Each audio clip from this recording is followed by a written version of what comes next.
Howdy folks, Alan Butler with Butler Contracting, where we're doing simple better. And today we're going to talk about bathroom remodeling, and in particular, what kind of flooring should I use on the floor of my bathroom? We get asked this question pretty frequently, and there's a lot of spousal arguments involved in this process, usually when we're helping customers pick out or design their bathroom space. So sit back, relax, we're going to break down what kind of flooring you might want to put in your bathroom.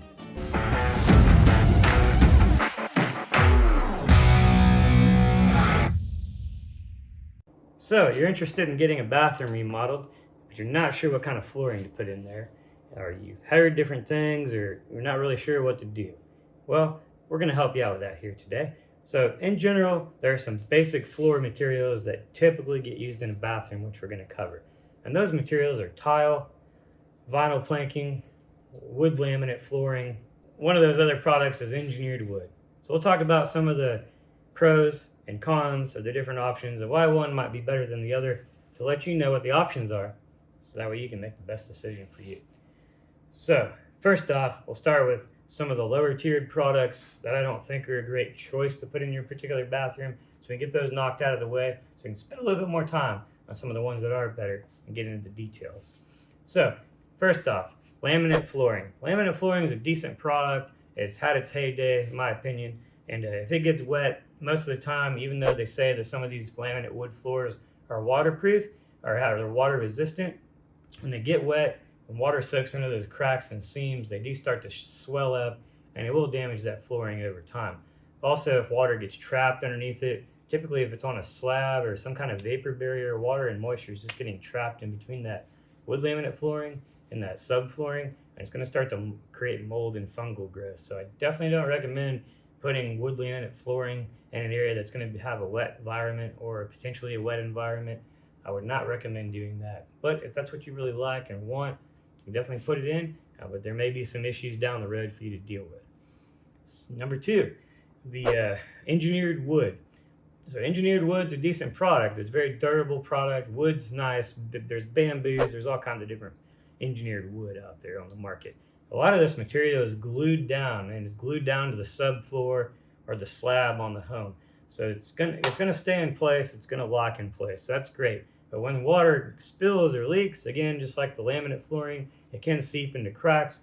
Stuff can get up in there, and that glue and that resin, and start to create some fungal growth, mold, bacteria. There can be some issues with those particular products. So I wouldn't recommend putting engineered flooring in a bathroom necessarily. Unless it's a real high-end product and it's very moisture resistant. Sometimes that wood can also be impacted by humidity, just like the laminate as well. I didn't mention that part of it, but laminate can be impacted by humidity variations and changes as well. So laminate flooring and engineered wood, two different things. It is possible for you to have some issues with it if you put it in a bathroom. The third option is vinyl planking. Vinyl planking is extremely popular right now in the building trades. Everybody seems to be putting vinyl planking all over the place. There are different grades and types and styles of vinyl plank flooring that you should be aware of. So there are some that are just your run-of-the-mill Home Depot, Lowe's kind of material, decent product, reasonable investment for you to put in your home. Some of the downsides to it definitely can be that it's not as good of a quality. The wear layers, the thickness, it's easier to scratch.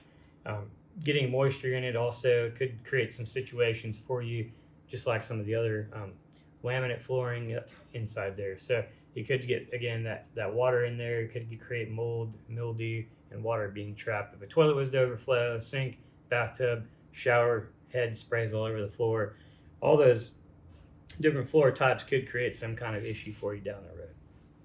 There are some vinyl plank materials out there that have a cork backing on them. The nice part about that particular product, like a Cortec material, you can actually pull a couple of planks of that wood up and stick drying equipment in there. And as long as it's not a sewage leak of some kind, or the water hasn't sat in that area for more than 3 days, you can actually restore the floor and dry it out without ever having to pull all the material out. In most cases, when you have the water damage in a room, you're going to have to pull all the floors out to dry it and mitigate it properly. The nice part about using that particular product, that's not always necessary in most cases. There's two different types of tile. There's porcelain tile and ceramic tile. Now, tile is created and made with a series of sand and clay and just some different things put together, and that is kiln dried. So ceramic tiles are just kiln dried at a specific temperature with a particular mixture, and they're pumped out, and you kind of have what you have at that point. Porcelain tile is a little bit harder and more durable. It's kiln dried at a much higher temperature, and it has different physical properties in it. So your porcelain tiles are going to be much, much more durable versus your ceramic tiles. They're going to be less susceptible to cracking and chipping and breaking. So if you're going to put a tile in and you want to invest a little bit more to make sure you have something for the long term, I would definitely recommend maybe going with more of a porcelain tile versus a ceramic tile. You can get much better durability. That can also make a huge difference based on the type of structure you're putting this tile in. Are you on a pier and beam home? Are you on a slab home? Do you have settling and shifting in your area? Porcelain tiles may hold up better to those conditions than a ceramic tile. So understanding your situation is very important. So talk with your contractor or us, if you have us out there, about what's the best option for you in your situation. So some of the things with the ceramic versus porcelain, like we talked about, durability, flaking, chipping. There's a lot of options out there on the market. Just keep in mind, I hear a lot of times that, oh, well, I got tile on the floor and we had a water leak, so it's not a problem. But unfortunately, all that tile is held together by grout. There's different kinds and grades and styles of grout. And a lot of grout, it's porous material. So water can still penetrate in those grout lines and get under the tile, just like it can with all the other floor types we talked about. So just understand what you have and whether or not that grout's sealed, and did water actually get under the tile and get stuck in there and creating any kind of mold or fungus or bacteria growth during that water damage event.